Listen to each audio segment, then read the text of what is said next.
हे जे आपण बघतोय हे बघितलं तर असं किल्ल्यासारखं वाटतंय.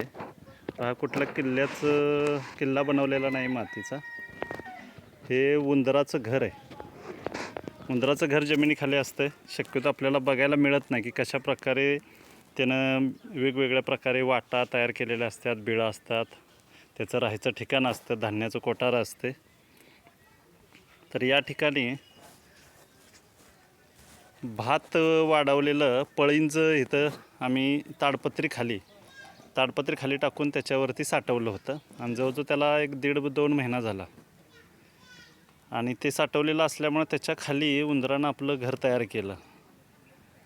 आणि आता आम्ही ते पळींज भरलं आहे ट्रॉलीमध्ये आणि आता शेतात टाकायला निघालो. ही ताडपत्री होती, ह्या ताडपत्रीवरती ते पळींज होतं आणि त्याच्या खाली हे उंदरानं अशा प्रकारे आपलं घर तयार केलेलं आहे.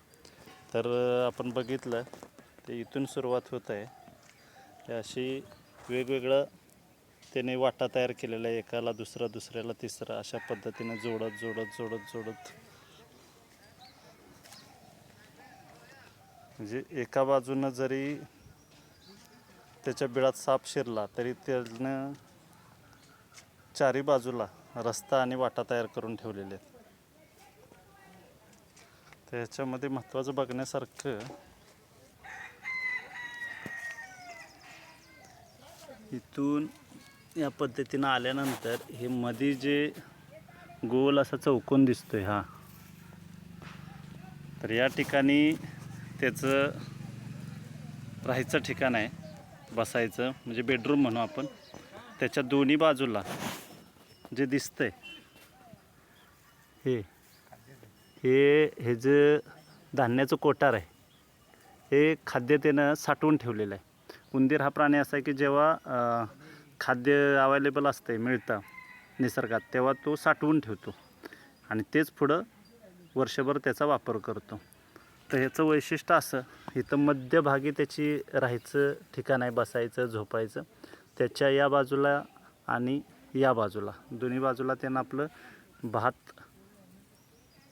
भाताच्या पळंजामधनं चांगलं भात शोधून ठेवलेलं आहे. त्याचं वैशिष्ट्य असं की त्याला दोन्ही बाहेरच्या बाजूला हे मातीनं त्यानं पॅक केलेलं आहे. इकडून कुणी आत घुसून त्याच्याजवळ पोचू शकत नाही. आणि या बाजूचं पण बघितलं तुम्ही तर ते पण लक्षात येईल असं की इथं सुद्धा हे मातीनं हे पॅक केलेलं आहे. हा रस्ता इकडून असाच इकडं पुढं गेला आहे, पण इथून डायरेक्ट इथं कोणाला येता येणार नाही.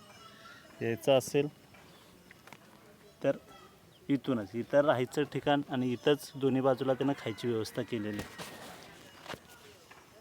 तर या निमित्तानं आपल्याला आज उंदराचं बिळाची रचना बघायला मिळालेलं आहे.